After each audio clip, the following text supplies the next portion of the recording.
The 1940s have been a decade of breakthroughs and developments in medicine and psychiatry. Scientists have developed a new technology to cure mentally ill adults. With the use of electroshocks, the minds of sick patients are being wiped clean, giving them a fresh start. On this blank slate, physicians then imprint a new, healthy personality. Remaking people, shocking them into obedience. This is a story about that powerful idea. In the 1950s, it caught the attention of the CIA. The agency funded a series of experiments. Out of them was produced a secret handbook on how to break down prisoners. The key was using shock to reduce adults to a childlike state.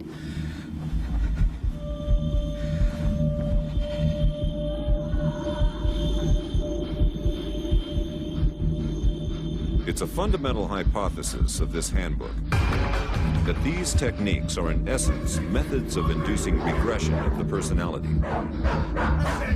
There is an interval, which may be extremely brief, of suspended animation, a kind of psychological shock or paralysis.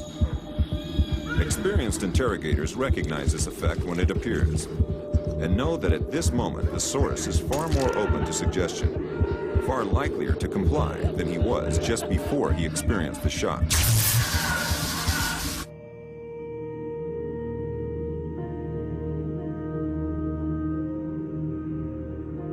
But these techniques don't only work on individuals. They can work on whole societies. A collective trauma, a war, a coup, a natural disaster, a terrorist attack puts us all into a state of shock. And in the aftermath, like the prisoner in the interrogation chamber, we too become childlike, more inclined to follow leaders who claim to protect us.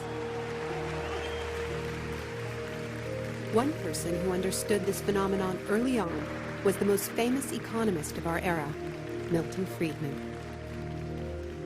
Friedman believed in a radical vision of society in which profit and the market drive every aspect of life, from schools to healthcare, even the army. He called for abolishing all trade protections, deregulating all prices, and eviscerating government services. These ideas have always been tremendously unpopular, and understandably so. They cause waves of unemployment, send prices soaring, and make life more precarious for millions. Unable to advance their agenda democratically, Friedman and his disciples were drawn to the power of shock. The subject should be rudely awakened and immediately blindfolded and handcuffed. When arrested at this time, most subjects experience intense feelings of shock, insecurity, and psychological stress.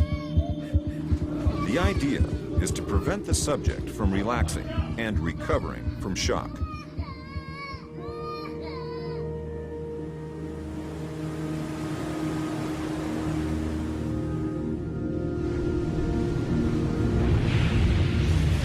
Friedman understood that just as prisoners are softened up for interrogation by the shock of their capture, massive disasters could serve to soften us up for his radical free market crusade. He advised politicians that immediately after a crisis, they should push through all the painful policies at once before people could regain their footing. He called this method economic shock treatment.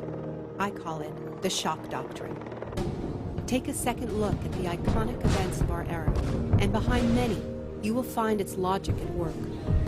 This is the secret history of the free market.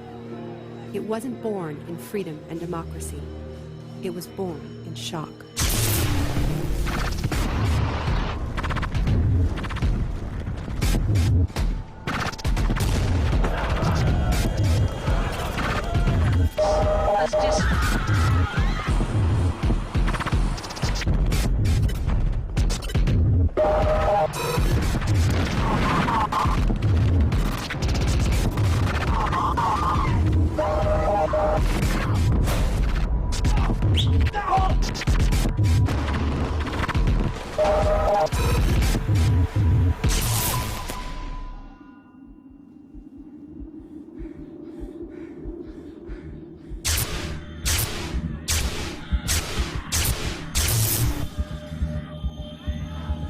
Isolation, both physical and psychological, must be maintained from the moment of apprehension.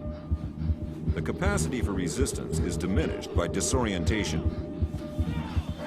Prisoners should maintain silence at all times. They should never be allowed to speak to each other. There's one other thing I've learned from my study of states of shock. Shock wears off. It is by definition a temporary state.